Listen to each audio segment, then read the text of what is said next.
people and help the charities out, and it's sort of really fulfilling. I believe that our effort will make this world a better place. You name it, the Leos can do it.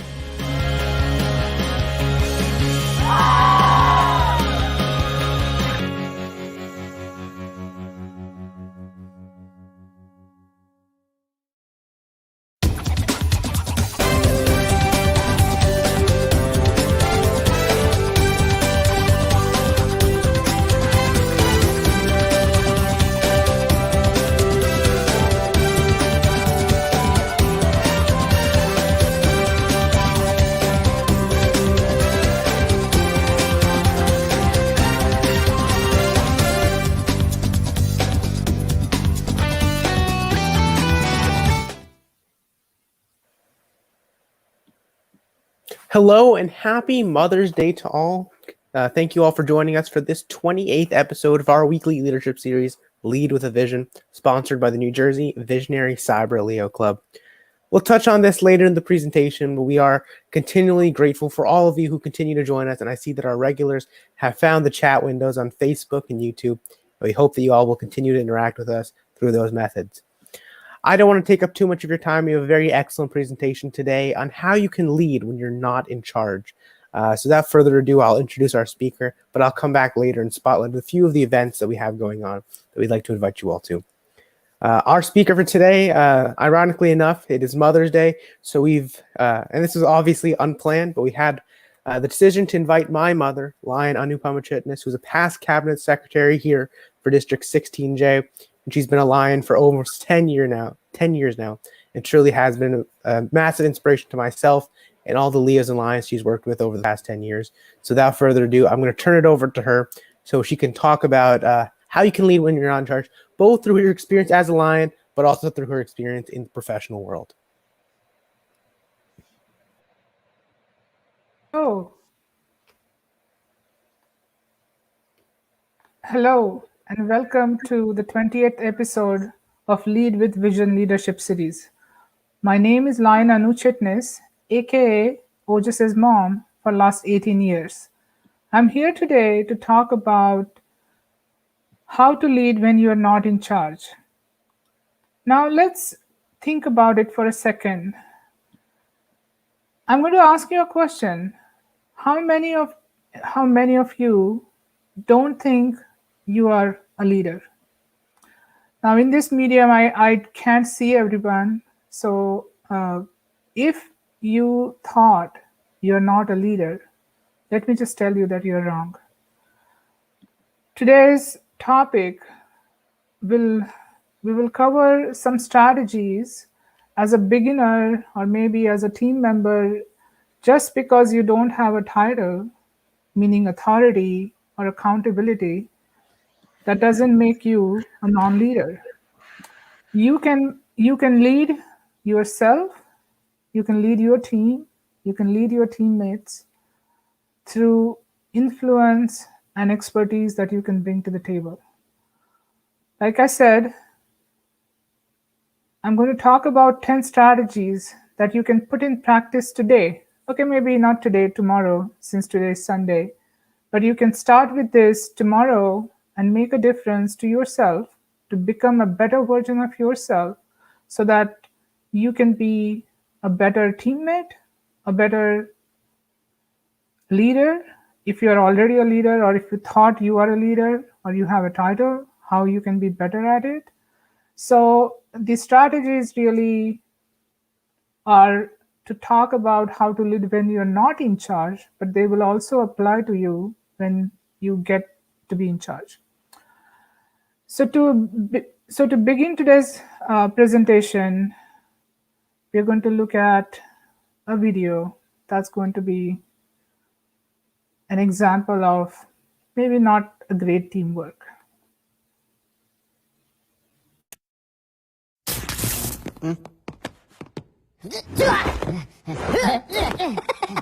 Ganito na.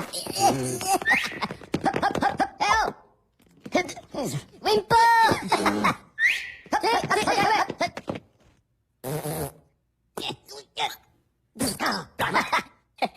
Okay, di votare.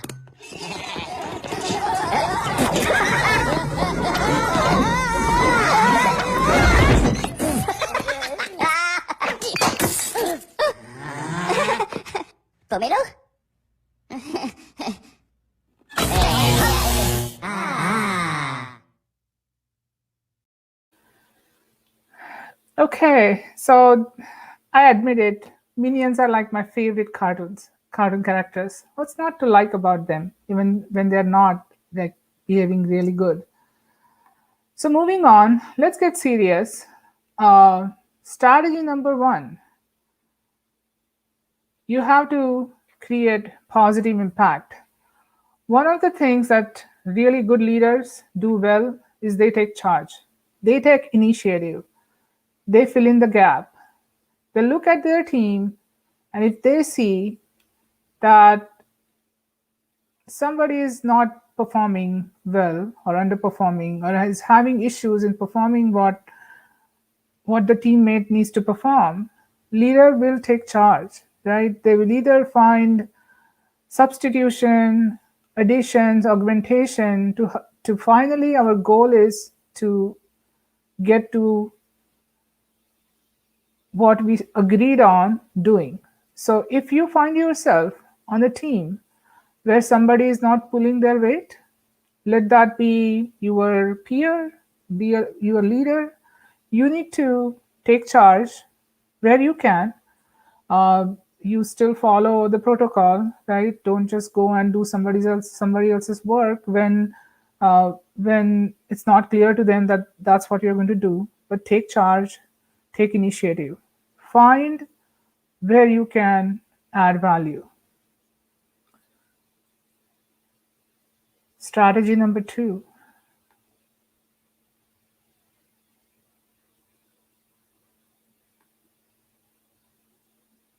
share your ideas. Speak up.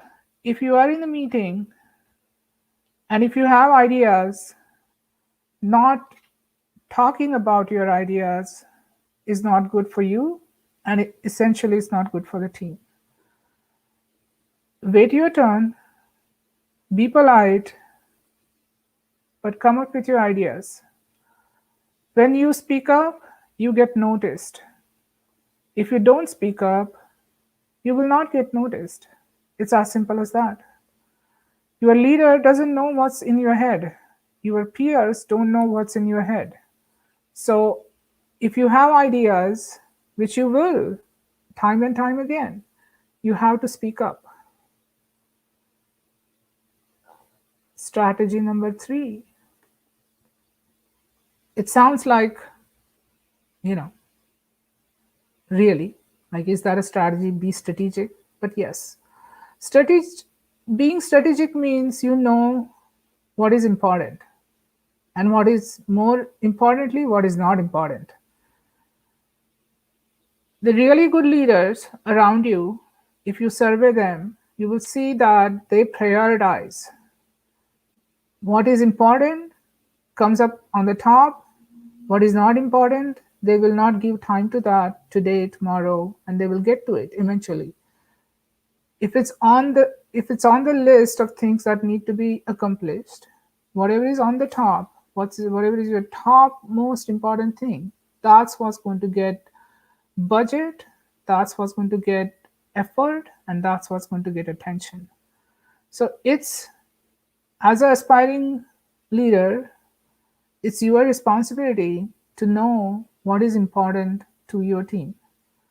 Always ask yourself, why are we here? Start with why. Not how, but first understand why you are doing this. If you are part of the project and if you are assigned a task, of course you have to do it, but try to understand why. And if you don't accomplish that task, how will that impact the other team members, and finally your project goal? Strategy number 4. Expand your network. The more people you know, more impact you can make. You have to reach across different teams. And this is where the series like this really help you, right? Because you can form your network. You guys have such a great advantage with technology in today's world that we didn't have when we were growing up. I'm always really jealous sometimes of OJAS on the opportunities that he has, the technology it can provide him that we didn't have back then. But let me not dwell on the past. So reach out, make friends. The best way to make friends and get noticed is if you can help somebody, small or big, they will remember you. If you present your ideas to them where they can go and implement them, even if you can't, you're still a winner, because it's finally the idea, the good idea that you had is being implemented, even if it's not by you. So always be on the lookout to expand your network. Within your team, try to recruit people that you know, because that's how you will have more influence in your team. Strategy number 5. Be an expert. You don't need to be an expert at everything.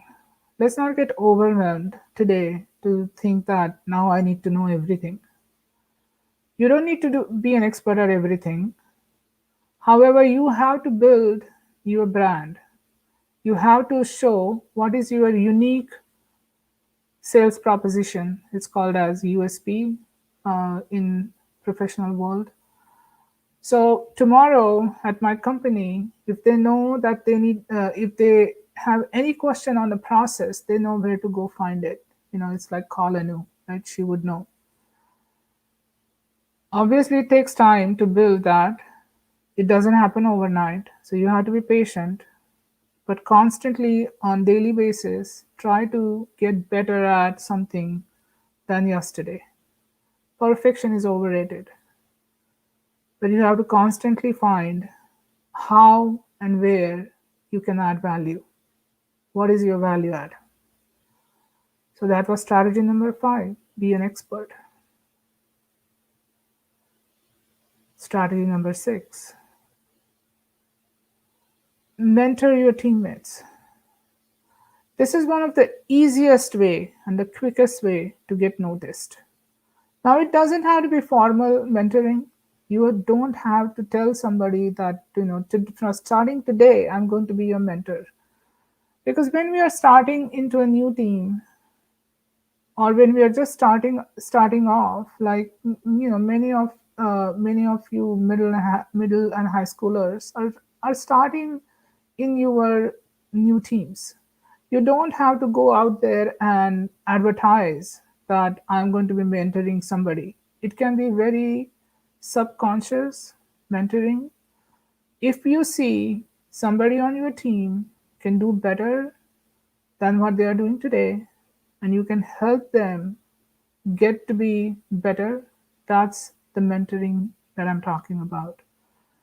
It could be anything. Somebody might be struggling with getting their regular work done so that they can come to your meetings. You can help if if you are in a position to help. Always help. It's like I said, it's the easiest way to get noticed. In school, your teachers will notice when you are helping others. In Leo Club, and then later on in Lions Club projects, people will notice when you are helping others. In your professional career, people will notice when you are helping others. You don't have to be, again, in the position of leadership. This is how you build. So when time comes for your leadership to make an assessment as to who is ready to move to the next step in their career, in the Leo Club, in school, your name will be on the top. Strategy number 7. Find opportunities to stand out. Once again, you have to be patient.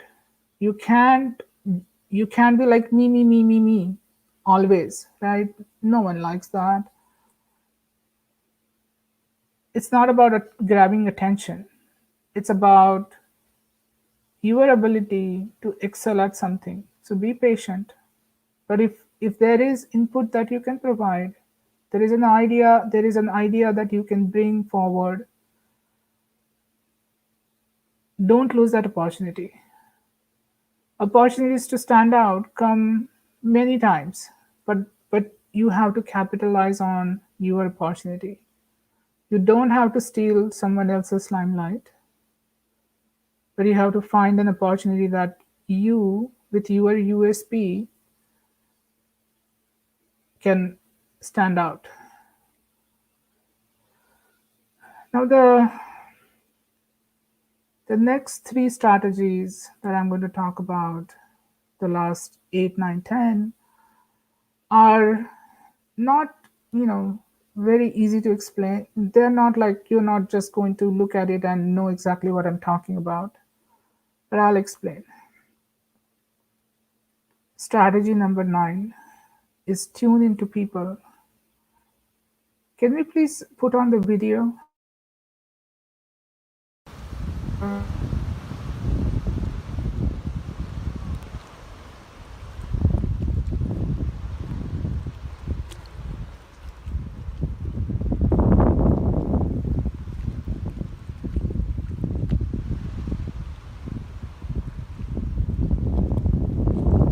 Insignificant, inconsequential.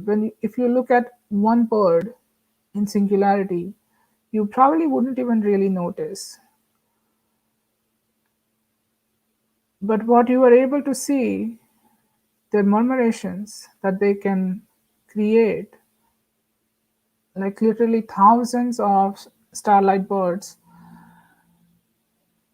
fly in this unison. There is no clear leader. If you look at it, it's not like the formations that you will see when geese fly. There's a clear leader. Somebody is in the front and the other geese are going in the back. There is a formation that they do so that they can take rest, etc., etc. But in case of starlight birds, you don't see any leader. But at the same time, there are thousands of these birds. They're able to fly and create these murmurations. Nobody bumps into each other. There are no starlight birds that you see fallen down on floor or outside, die because of bad teamwork. Why is this important? My slide here says tune into people. So the people who have studied physics, we have studied what is resonance, right? So when you tune into your teammates, their emotions, their goals, you can really make good music. When you are not in good tune, you've seen like real bad teamwork where people are trying to compete with each other.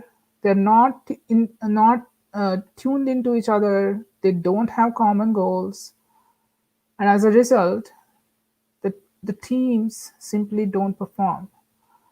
At the end of the day, leadership, teammates, teamwork, all of this is to achieve a common goal.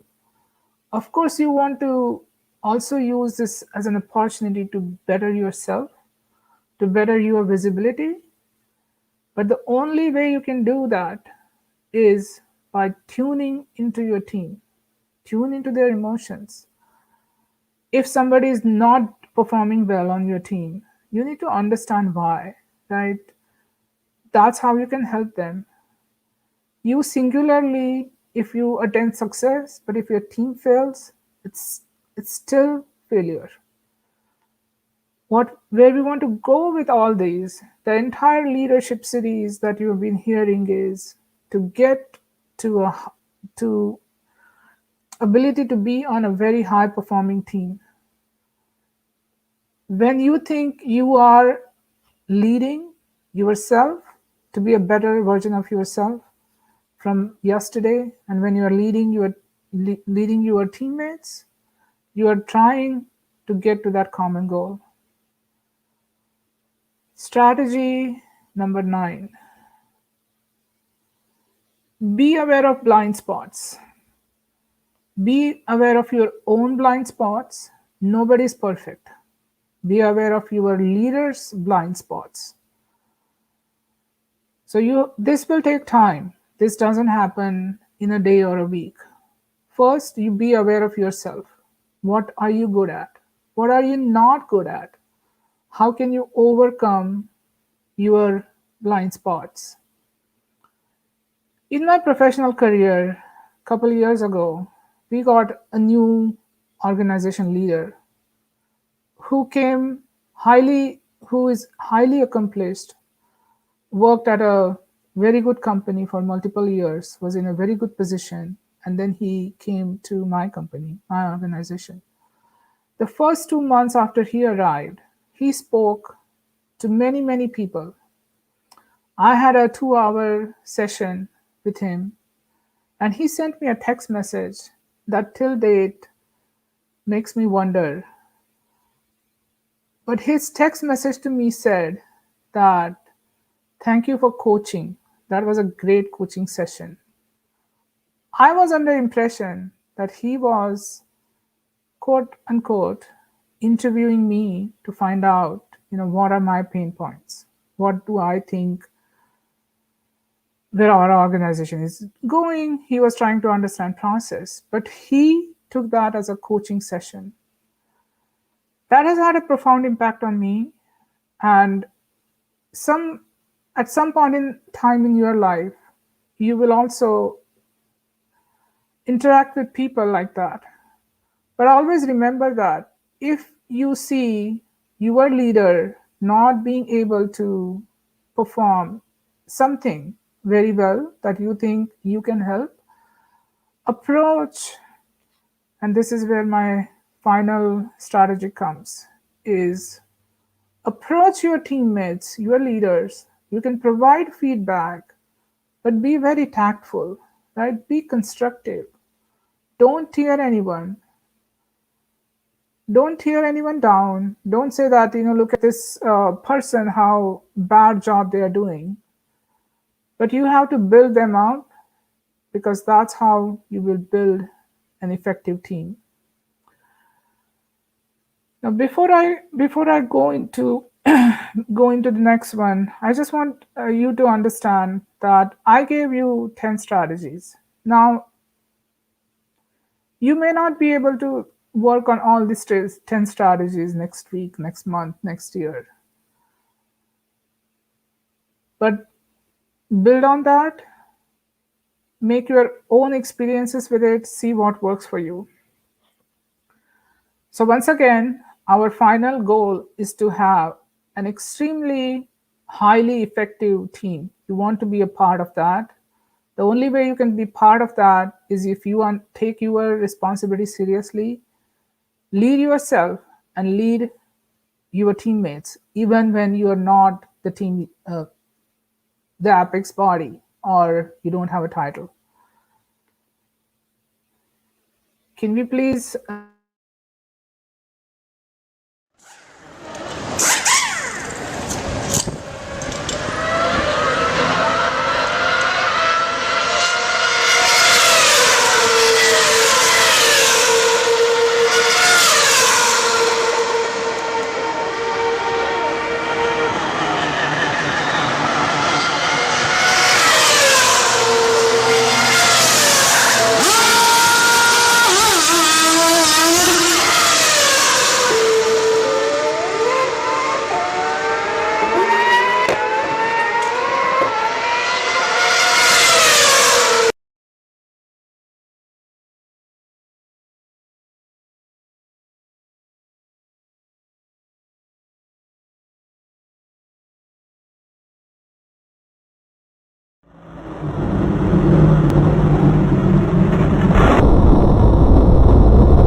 racing team. They changed 4 tires of this extremely incredible automobile in matter of seconds, not minutes, matter of seconds. There were probably around close to 15 people on that crew. There was, if you saw, there was nobody was orchestrating that, but they have practiced this over and over and over and over again, probably thousands of times. What we just witnessed is an incredible teamwork. And the way we got there, the way they got there, is that the entire team was trusting the job that each individual team member had. They had practiced over and over and over again. Never underestimate hard work to get to ultimate exceptional teamwork. With that, thank you. If there are any questions, please feel free to ask today, or you can email those later on. I do want to, before Ojas, are there any questions? I don't believe we have any, but there is a delay between when you're speaking and when the audience is hearing. So I'll let you know if they come up in the next 30 seconds or so. That's the delay. So I think you can do your conclusion. Okay. I know many people today will have conflict. It is Mother's Day being celebrated in North America. I think even in Europe, I believe today is Mother's Day. So if there are any moms in the audience, happy Mother's Day. We are a great example of teamwork. All the moms are. I'm on Team Ojas. Thank you for the opportunity. Well, thank you so much, Lion Anupama, aka Mom. Thank you so much. And I think we're going to talk. We do have a few minutes remaining, so I think we'll talk about a few of the things that we have upcoming. Of course, next week, we're going to be having our 29th episode, and we're going to be joined by PDG Zeynep from Multiple District 118 Turkey, who's going to speak about how you can plan virtual events. And I think the reference that I can give, she's done an absolutely amazing job organizing virtual seminars for the Lions of Turkey, but also bringing in outside lines as well. And one thing that people will note is that there is a massive language barrier between ourselves and the Lions of Turkey. They speak Turkish, which is a language that not many others speak, but she's been able to bridge that language barrier in a very unique way, which I think is worthy of our hearing. I'd also like to touch on a virtual event that we have coming up in just a few weeks. On the 22nd of May, we have the Leo Club Program Advisory Panel webinar for Constitutional Area 1, which encompasses the United States, its affiliates, the Bahamas, and Bermuda. And essentially what this webinar will be, it'll be a celebration of our service across the year, bringing together Leos and Lions from across our area and across the world to hear from ourselves, the Leo advisory panelists, as well as our incoming advisory panelists, and also spotlighting our Leo of the Year recipients for Constitutional Area 1. It's one that you won't want to miss. It'll be May 22nd at 6 p.m. Central Time. Definitely check it out. It's going to be a very exciting event. The registration link is on the screen. Registration is completely free and will be open until May 21st. It's a GoToWebinar, and we definitely encourage you to check us out.